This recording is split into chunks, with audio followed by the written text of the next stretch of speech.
할렐루야. 오늘 또 말씀을 통해 주시는 그 하나님의 은혜와 역사가 우리의 삶의 영적 나침반이 되어서 그 나침반의 이 지표를 따라가다가 하나님이 예비해 놓으신 은혜를 우리 모두가 경험할 수 있기를 주님의 이름으로 간절히 축복합니다. 지난주 월요일 저는 예정되어 있던 외부 집회들을 다 마치고 광명역에서 2시 8분의 기차를 탔습니다. 그리고 부산에 도착해서 보니까 4시 25분인 거예요. 그러니까 2시간 17분 만에 서울에서 부산을 내려오는 거구나 라는 생각을 해보면서 KTX 참 빠른 게 좋다 이런 생각을 해보게 됐습니다. 그런데 그 기차 안에서 제가 책 한 권을 읽었는데 7월달 여러분들에게 소개하는 추천 도서이기도 합니다. 책 이름이 우리가 찾는 삶이라고 하는 제목인데 여러분 꼭 읽어보시기를 권면해 드립니다. AI 시대에 우리가 뭔가를 잃어버리고 있는데 우리가 진짜 놓치지 말아야 될 그것을 소개하거든요. 근데 이 책에서 인상 깊은 한 대목이 있어서 여러분들에게 소개해드리면 인류 역사의 거의 전부가 시속 5km, 즉 사람이 걷는 속도에서 이루어졌다.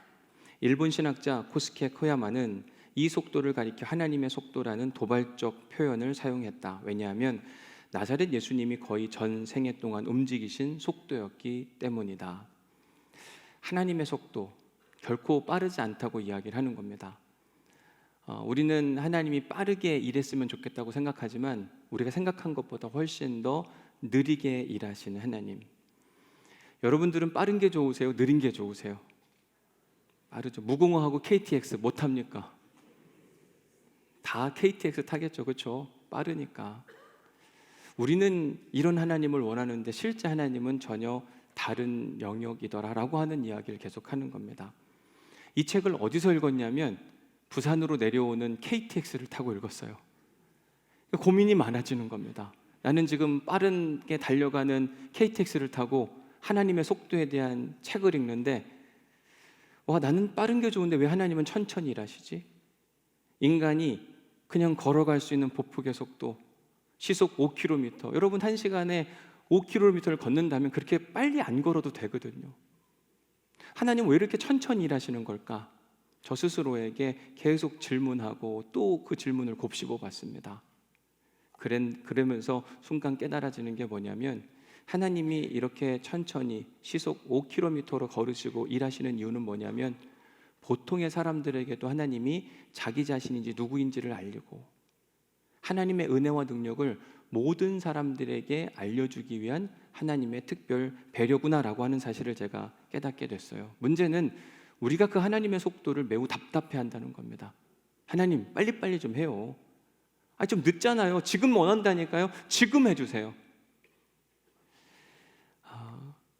우리는 종종 이런 찬양을 부르곤 합니다. 주님만이 왕이십니다. 주님만이 왕이십니다. 내 삶에 하나님이 내 삶의 왕이 되어주시기를 원하는 마음으로 찬양을 이렇게 하긴 하는데 실제 삶에서 보면 우리가 하나님께 맞추는 게 아니라 하나님이 우리에게 맞춰주기를 원해요. 하나님 내가 이거 원한다니까요. 지금 원하고 이만큼 원해요. 이 기도를 한다는 것 안에서 이미 누가 주인이고 누가 종인지 판가름 나는 거예요. 여러분 누가 누구에게 명령하는 거죠?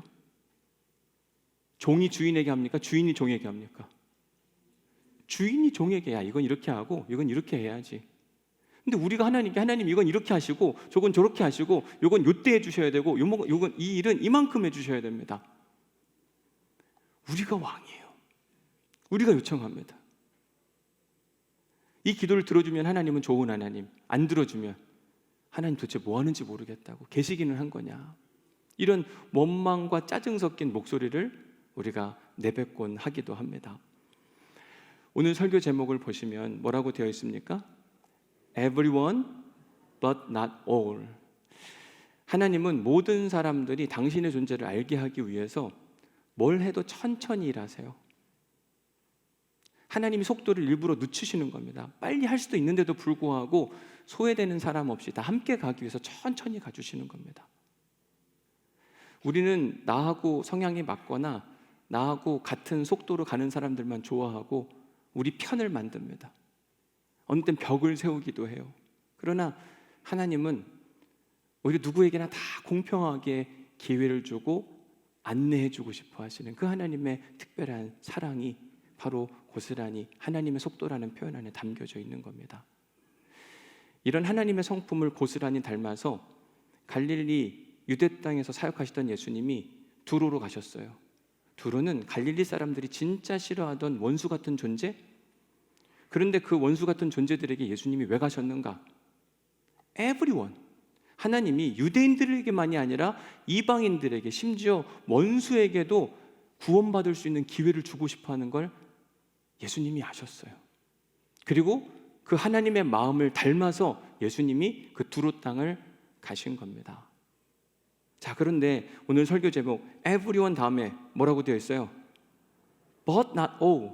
모든 사람들에게 구원의 기회가 다 주어지기는 하는데, 그렇다고 해서 그 모든 사람들이 다 하나님을 알고 구원의 기쁨을 누리며 구원의 능력을 경험하고 사는가? 아니요, 그렇지 않다는 겁니다. 성경에 보면 분명히 기회는 다 주어지는데 아주 소수의 사람들만 하나님의 그 은혜와 기적을 경험하더라고요. 마태복음 7장 14절에 그 이야기가 나옵니다. 같이 한번 읽어볼까요? 시작. 길이 협착하여 찾는 자가 적음이라. 생명으로 인도하는 분, 거길로 가야 생명이 있는데 거길로 가는 사람들이 적다고 이야기합니다.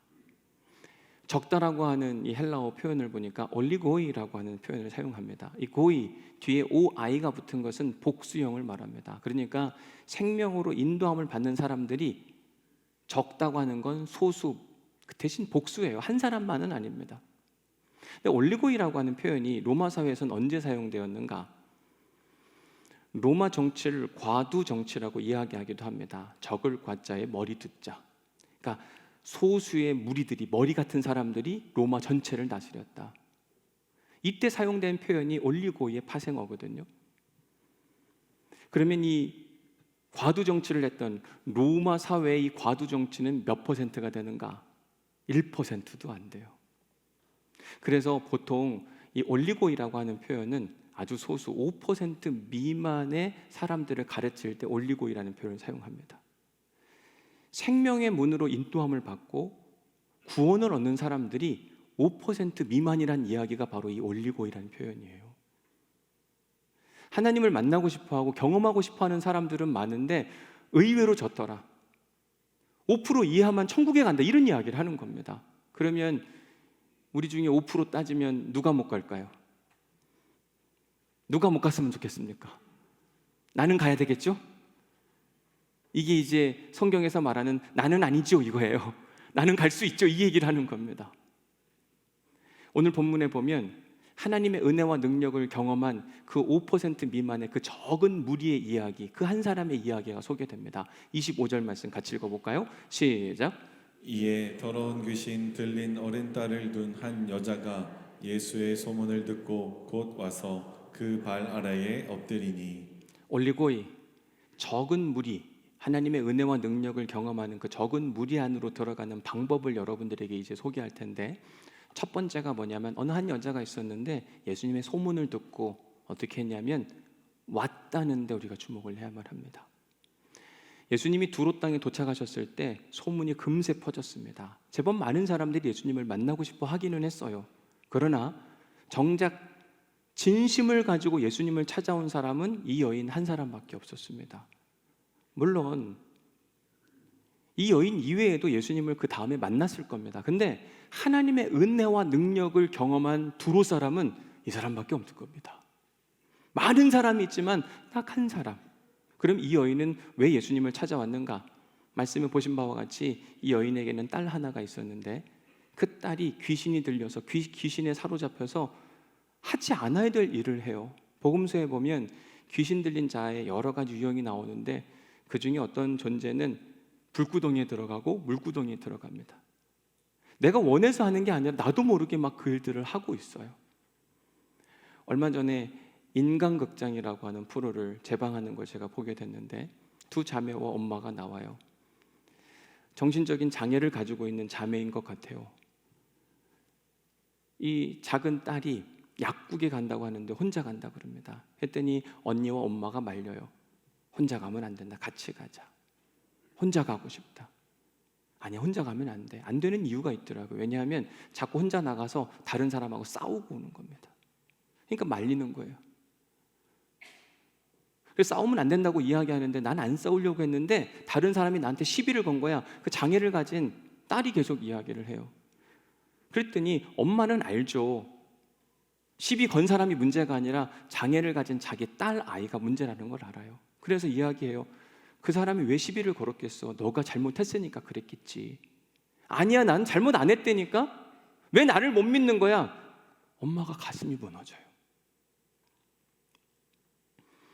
귀신 들린 딸 아이를 가진 이 엄마도 마음이 무너졌을 겁니다. 괜히 내가 낳은 자식이니까 나 때문인 것 같고 속상하고 답답하고 억울하고 그 미안한 마음에 딸 아이에게 해줄 수 있는 모든 걸 다 해줘 보지만 질병이 낫지 않아요.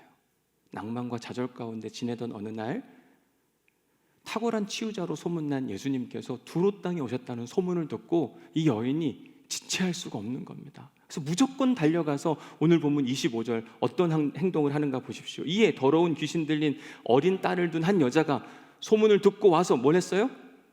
그 발 앞에 엎드렸답니다. 여러분, 엎드리다는 표현이 헬라어로는 프로스피프토라는 단어를 사용하는데 프로스는 누구를 향하여, 피프토는 자기 몸을 던지다라는 뜻을 갖고 있어요. 저기 원목사님이 계시면 예수님이라고 생각하면 막 달려가서 그 앞에 자기 몸을 확 던져버린 겁니다. 얼마나 간절했으면.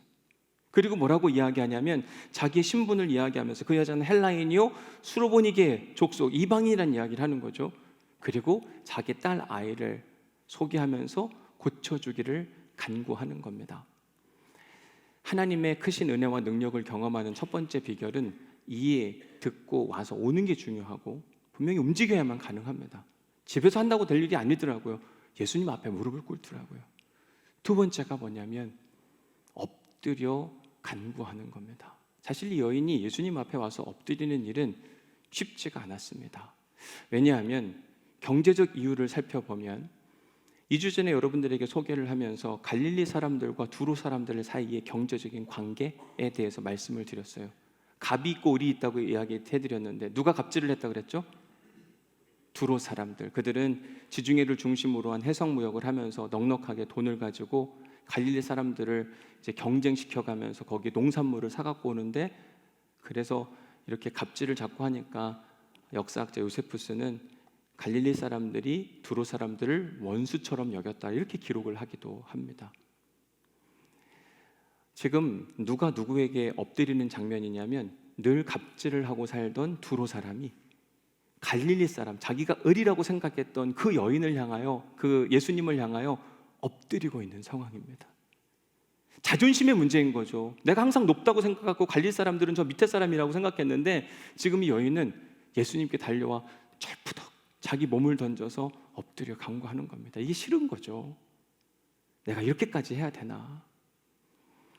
게다가 이 두로 사람들은 자기들의 이웃 나라였던 유대교 문화를 잘 알고 있었습니다. 유대교를 믿고 있는 사람들은 두로 사람들을 포함해 모든 이방인들을 부정한 존재, 가까이 하려고 하지 않았고 어느 때는 심하게 이야기하면 가진 것도 없는 것들이 자기를 막 개 취급하기도 하고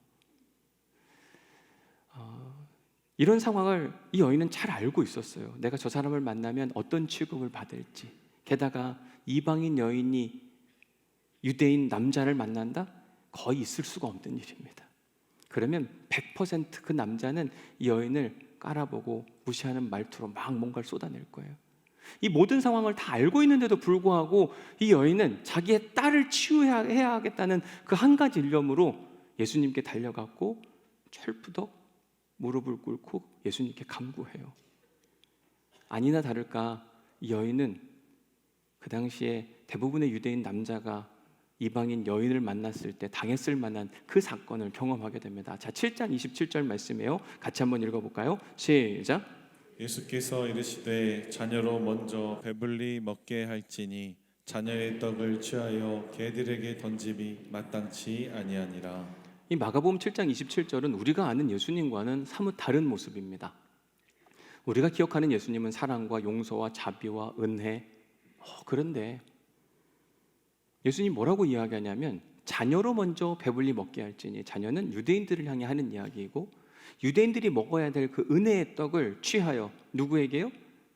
개들이라고 하는 게 두로 사람들을 포함한 모든 이방인들을 이야기하는 겁니다. 그러니까 지금 면전에 대고 당신은 개 같은 존재인데 내가 너한테 이 은혜의 떡을 왜 주냐, 이 얘기를 하는 겁니다.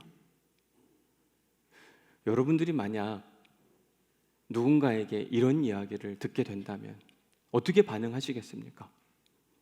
뭐 오늘 교회 등록하신 분도 있지만 등록 안 하고 다니시는 분들도 좀 있으신 것 같아요. 여러분들이 우리 교회에 들어오는데 등록 안 했으니까 못 옵니다 그러면 어떡할까요? 교회가 여기만 있냐 그러지 않을까요?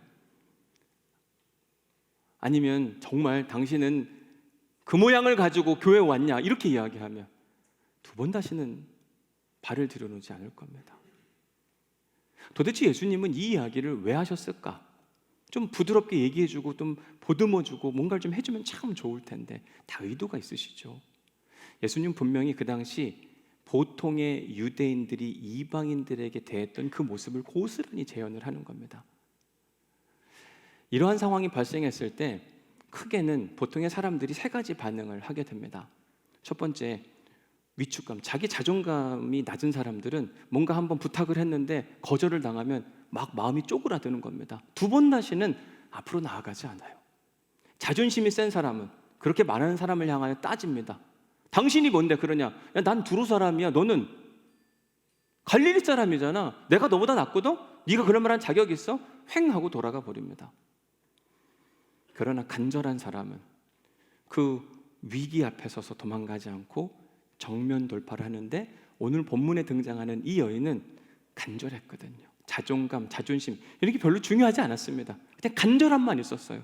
그러니까 분명 치욕스러운 이야기를 듣고 있었음에도 불구하고 뒤로 물러서지 않고 오히려 담담하게 그 모든 상황을 받아들이고 뭐라고 이야기하는가 보십시오. 28절 같이 읽어봅니다. 시작.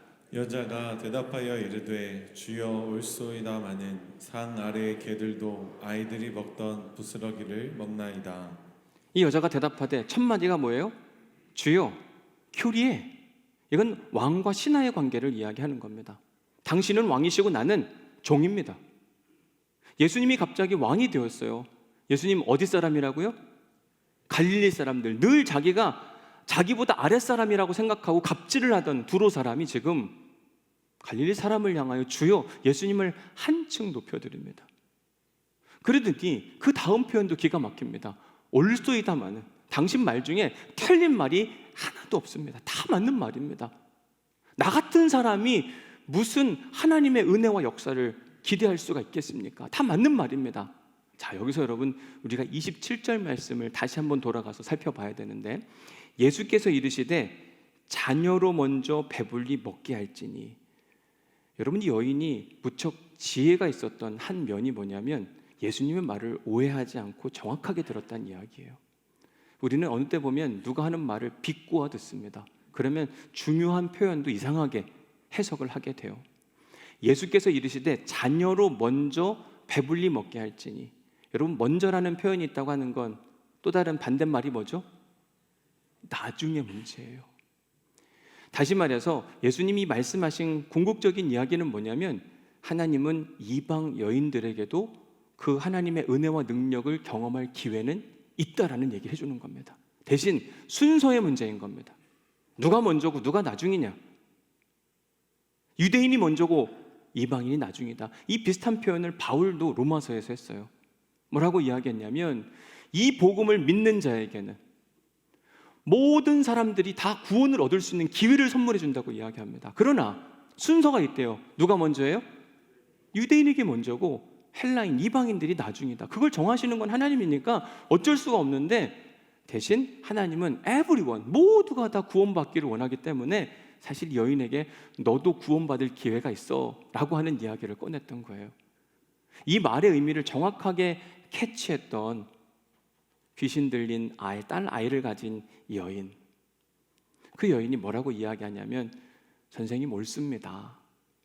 그런데 상 아래 개들도, 여러분 지금 자기 자신을 뭐라고 이야기하냐면 개라고 이야기합니다. 자존심이 무너지는 이야기죠. 여러분 스스로에게 개라고 이야기하면 어떠세요? 괜찮으세요? 옆에 있는 분에게 축복해 보실래요? 개 땡땡이라고? 뭐라고 답할까요? 듣기 싫은 이야기예요. 그죠? 근데 자기 스스로가 나는 개 같은 여인이에요. 스스로가 이야기합니다. 당신 말이 틀리지 않았는데, 그런데 예수님, 상 아래 개들도, 누가복음에 보면 부자와 나사로 이야기가 나오잖아요. 거기 보면 잔치를 벌이고 나사로가 상 아래 떨어지는 음식도 먹지 못하도록 누가 그걸 먹었어요? 개가 먹었어요. 집에 있는 개를 지칭하는 겁니다. 주인이 상 아래에 있는 개들, 그들에게 부스러기가 떨어지면 먹을 수 있는 기회를 주지 않습니까? 저한테는 큰 게 아니라 개들이 먹을 만한 그 은혜만 주셔도 좋습니다. 제 사랑하는 딸이 있는데 그 딸이 너무 힘들고 아픈데 좀 그 은혜를 조금이라도 나눠주시면 안 되겠습니까? 간절한 소원. 그러자 예수님이 오늘 본문 29절에서 기가 막힌 이야기를 하시는 겁니다. 같이 한번 읽어보겠습니다. 시작. 예수께서 이르시되 이 말을 하였으니 돌아가라 귀신이 내 딸에게서 이미 나갔느니라 하시매. 예수님께서 이 여인이 하는 말을 들으시고 돌아가래요. 그리고 귀신이 내 딸에게서 나갔느니라는 표현만 있지만 사실 그 앞에 이미 나갔다. 다 해결됐다. 여러분, 예수님께 귀신 들린 딴 아이를 치유해달라고 했으면 예수님 붙들고 기도를 하든지 아니면 엄마를 붙들고 기도하든지 해야 되는데 그런 기도도 없습니다. 그냥 그 고백했는데 이미 하나님의 역사가 이루어졌다고 이야기를 해요.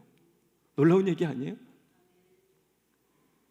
이 여인은 더 놀랍습니다. 아니, 딸아이가 고쳐졌다면 증거가 있어야 될 거 아니에요. 하나님, 예수님, 당신이 가서 고쳐줘야지. 지금 뭔 얘기하는 겁니까? 좀 같이 가서 고쳐주시든지 아니면 저를 위해서 좀 기도 좀 해주시든지.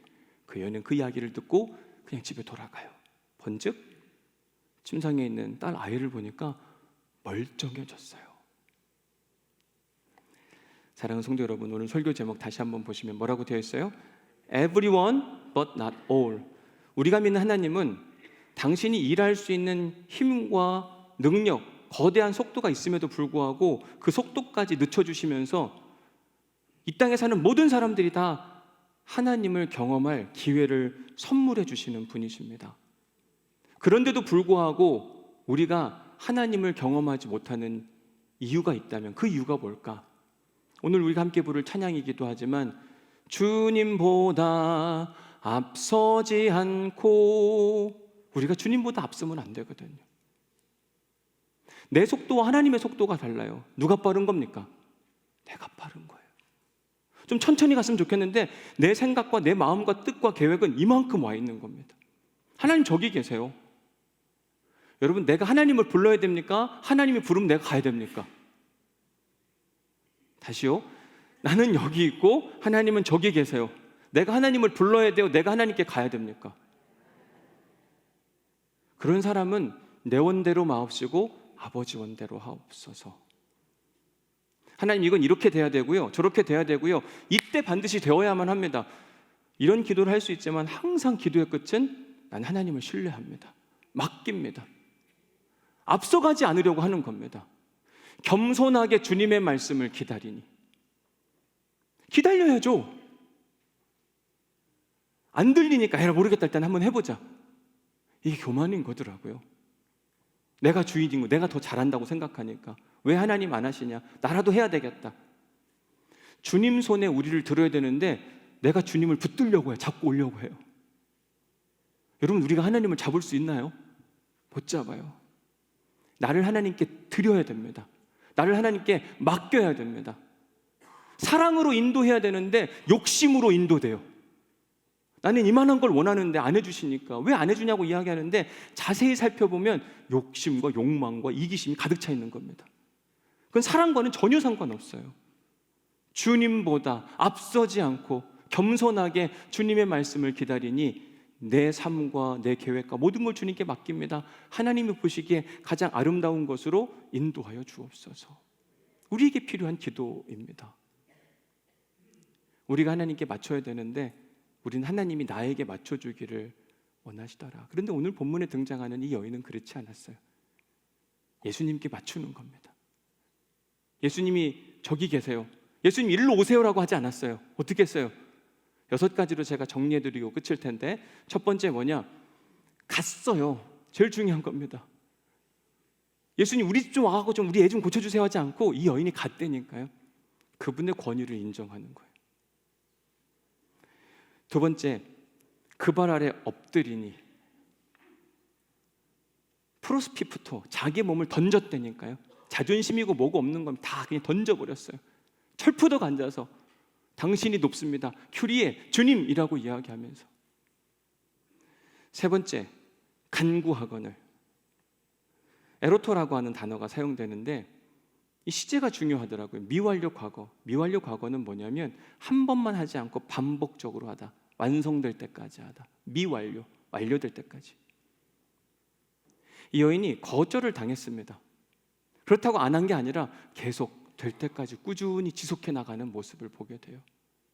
간절함이 살아있는 거예요. 네 번째, 올소이다마는 자신의 존재를 인정하는 겁니다. 너가 누군지 아냐? 너는 이방인이고 유대인들이 생각하기에 개 같은 사람이고 순서상으로 밀리는 사람이야. 내가 왜 밀려야만 합니까? 따지지 않아요. 내가 뭘 잘못했는데요? 라고 말하지 않습니다. 올소이다만, 자기 존재를 인정하는 겁니다. 우리는 뭔 얘기하면 막 변명하고 그게 아니라 이렇게 이야기하잖아요. 아니, 옳다고 이야기합니다. 당신 말이 다 오죠. 다섯 번째, 아이들이 먹던 부스러기 은혜를 구해요. 이 여인이 진짜 믿음이 좋았던 건 뭐냐면 당신이 가지고 있는 능력 중에 쬐끄만 것만도 내게 찾아오면 우리 딸 아이가 나올 수 있다는 믿음이 있었습니다. 우리는 막 예수님 완전히 압도하고 임재해야만 막 능력이 나타난다고 생각하는데 이 여인은 뭐라고 이 여인이 누구냐면 이방 여인이에요. 이방 여인. 유대인들이 생각하기에 하나님 나라와 전혀 상관없을 것 같은, 오히려 하나님 나라를 꿈꾸고 살아간다고 하는 유대인들은 여기 바로 앞에 이야기에서 예수님을 다 떠나갔어요. 바리새인들과 서기관 떠나갔죠. 주변에 있던 무리들도 가르쳤는데 다 떠나갔죠. 다 떠나갑니다. 오히려 의외의 결과 이방인이 와가지고 무릎을 꿇고 하나님께 은혜를 구하는데 쬐끄만 은혜만이라도 달래요. 진짜 믿음이 좋은 사람이더라고요. 마지막 여섯 번째, 돌아가 본즉. 무슨 증거를 요구하지도 않고 가, 이미 너희 딸 낳았어. 그 말을 듣고 돌아가고 가서 봤더니 회복되는 역사를 경험하게 됩니다. 말씀을 정리합니다. 하나님께서 오늘 우리 교회 강단을 통해 우리 교회에게 주시는 말씀이 있다고 한다면, 부산 온누리교회 성도들이요, 나 여호와 하나님이 너희들에게 은혜 주기를 원한다. 너희들이 이 마가복음 7장에 등장하는 귀신 들린 딸 가진 아이 엄마의 심정으로 나 여호와 하나님 앞에 나온다고 한다면 너희들에게도 동일하게 그 은혜와 역사를 선물하겠다. 하나님이 우리에게 주시는 이야기이더라고요. 저는 이 말씀을 받고 너무 좋고 기쁘고 감사하고 기대하는 마음, 실제로 1부, 2부를 지나면서 그 은혜를 나눠주시는 분들도 많았어요. 아, 하나님이 지금도 일하고 계시는구나.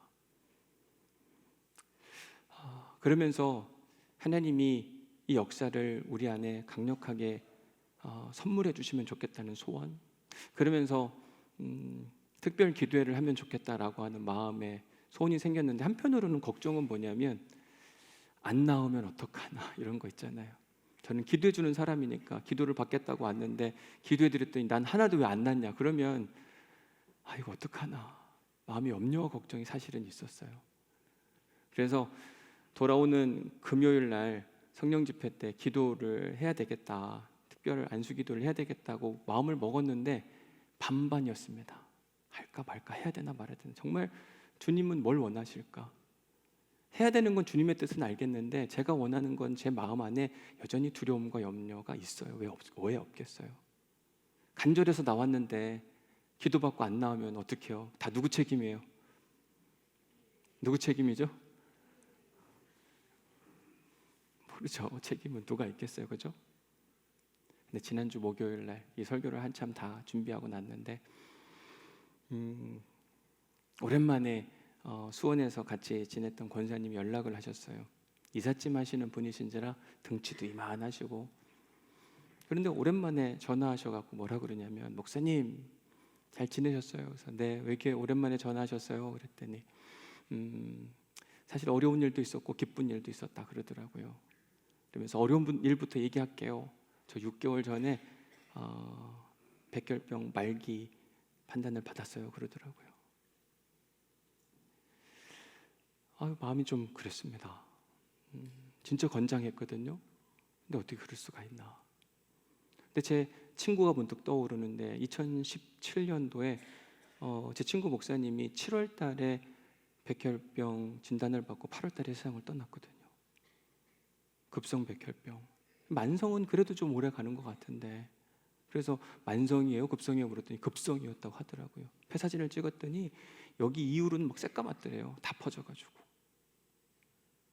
그러더니 뭐라고 이야기하냐면, 근데 목사님 저 기쁜 얘기 해줄게요. 어제부로 완치 판정을 받아서 목사님한테 꼭 얘기해주고 싶었대요. 그래서 저한테 장난하는 것도 아니고 이거 먼저 얘기하죠. 그러면 왜 하필 그 앞에부터 이야기하냐. 그러면서 오늘 광야라는 찬양을 듣는데 그분이 하신 이야기, 근데 목사님 저 그냥 이런 은혜도 선물해 주신 게 너무 감사하더라고요. 치유된 게 아니라 나한테 암이라는 게 찾아왔다는 게 너무 감사하대요. 그게 광야였고 하나님 일하신 흔적인데 너무 고마웠다. 자기 6번 항암 받는데 머리는 다 빠졌는데 여전히 잘 먹고, 그래서 자기 아내가 뭐라 그러냐면 당신은 아픈 사람도 아닌 것 같다 그러더래요. 제가 그 소식을 들으면서 하나님의 마음을 깨달았어요. 박 목사 잘 봤지? 나 여호와 하나님이야. 기도해도 된다. 그래서 마음의 확증을 얻고 이제 돌아오는 금요일 날 기도 집회를 하려고 합니다. 물론 파라과이 선교사님이 오시지만 제가 같이 사역을 하자고 제안을 했어요. 실제로 이분도 파라과이에서 사역하면서 여러 가지 기도 사역을 하시기 때문에 하나님이 필요하니까 이때 맞춰주셨나 보다, 이런 마음을 가지고 기도 사역을 해보려고 합니다. 에브리원, 하나님은 누구에게나 다 기회를 주시는 분이세요. 그래서 자기의 힘과 속도까지 늦춰가면서 일하시는 분이 하나님이십니다. But not all. 모든 사람들에게 그 기회가 주어지는 게 아니라 올리고이, 아주 소수의 사람들. 그때 깨달았어요. 치유받고 치유받지 못하는 건 내 영역이 아니고 나는 기도해줘야 되는 책임만 있는 거구나. 근데 하나님이 분명한 건 우리에게 그 일을 행하시겠다고 하는 약속이었습니다. 여러분 금요일 날 오셔요. 그리고 하나님이 하시는 일을 함께 볼 수 있기를 간절히 축복합니다. 제가 하는 게 아니라 주님이 하시는 거거든요. 어떻게 일하실지는 모르겠습니다. 그러나 하나님의 방법으로, 하나님의 속도로, 하나님의 때에 반드시 일하시겠다고 하시는 그 말씀. 대신 준비해야 하는 게 한 가지 있다고 한다면 이 여인의 심정으로 일주를 사셔야만 합니다. 그날을 기다리고 소원하고 간절한 마음, 철푸덕 엎드려서 하나님께 자기 인생을 맡길 수 있나, 자존심 이런 거 다 내려놓고, 그래 나 개 같은 여인 맞습니다, 이런 이야기를 꺼내놓으면서까지 하나님을 향한 그 간절함이 살아있는 사람에게 나 여호와 하나님이 그 은혜를 선물하겠다.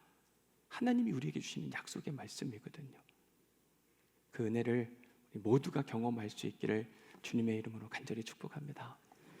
주신 말씀 생각하면서 은혜 받은 말씀 적어보십시오.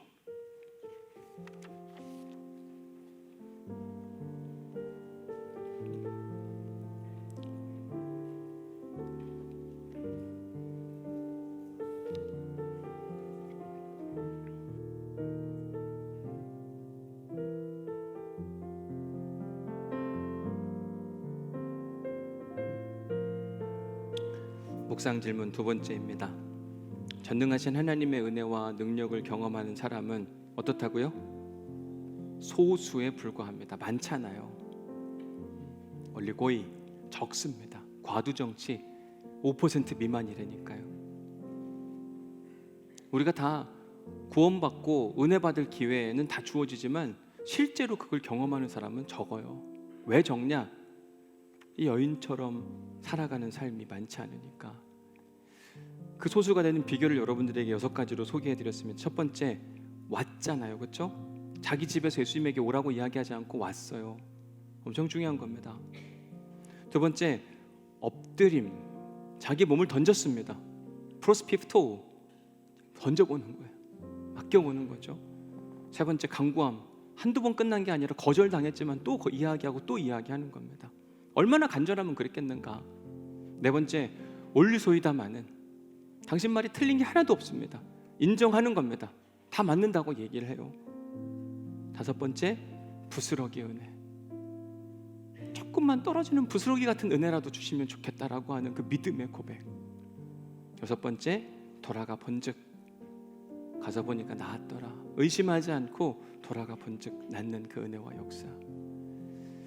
최근 들어 여러 가지 질병을 가진 교우들이 많아서 마음이 저도 힘들고 어려웠는데 이 말씀을 듣고 하나님이 더 기도하라고 이야기하시고 또 우리에게 이런 은혜를 베풀어 주시려고 하나님이 이런 이야기를 꺼내게 하시는구나.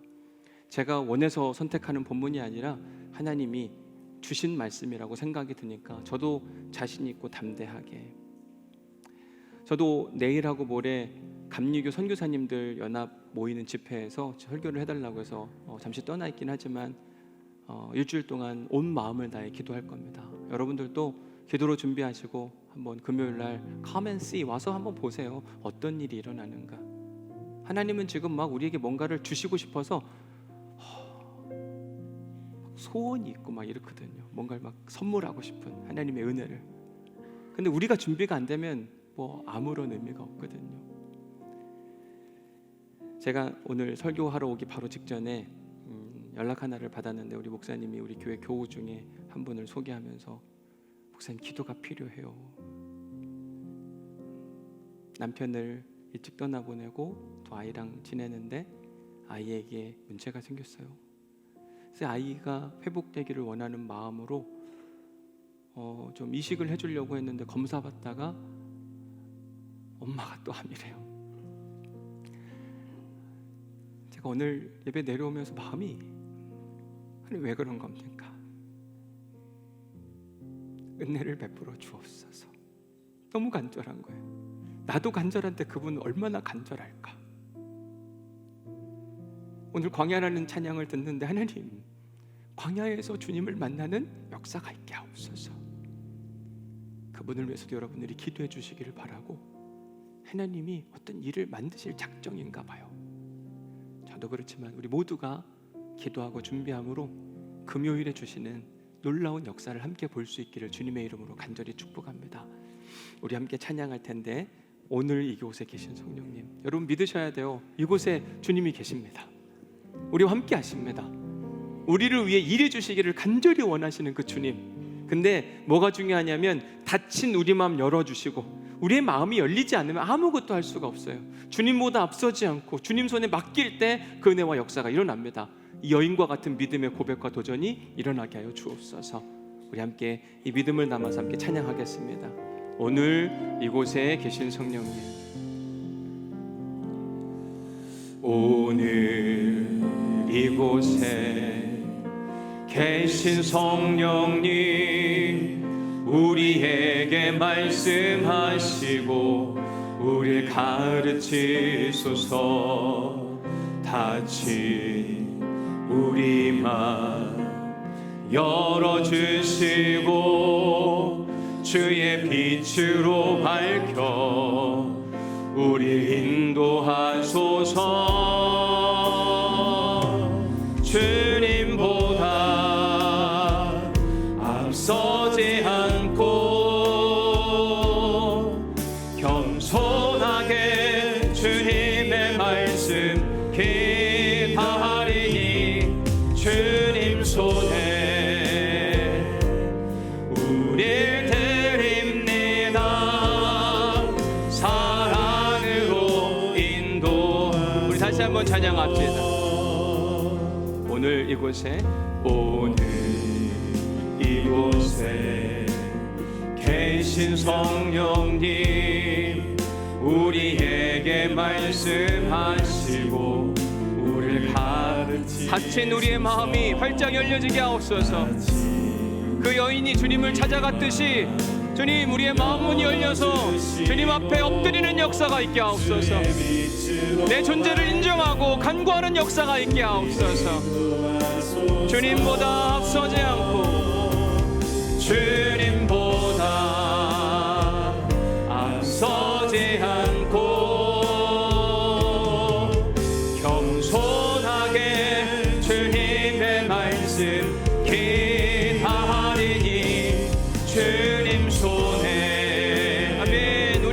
드립니다. 하나님 받아주옵소서.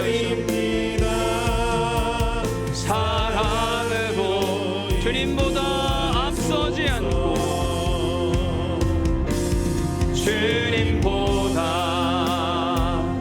앞서지 않고 겸손하게 주님의 말씀 기다리니 주님 손에 우릴 드립니다. 사랑으로 인도하소서.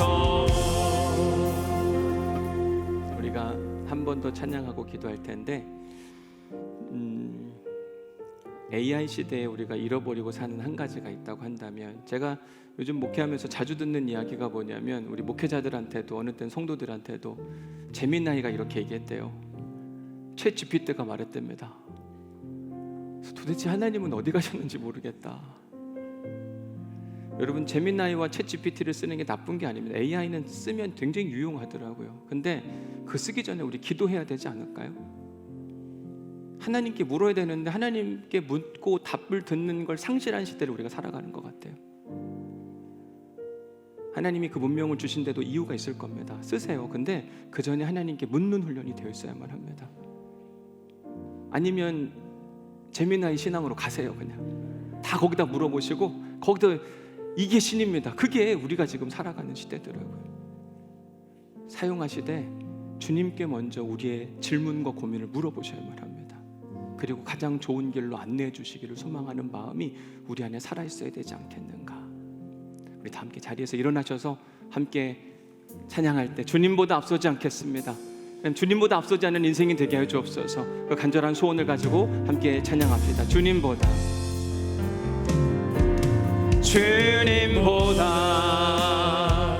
앞서지 않고 겸손하게 주님의 말씀 기다리니 주님 손에 아멘. 우리를 드립니다. 하나님, 우리를 받아주옵소서. 우리를 던지게 하옵소서. 우리를 건져내 주옵소서. 주님보다 앞서지 않고 나아갑니다.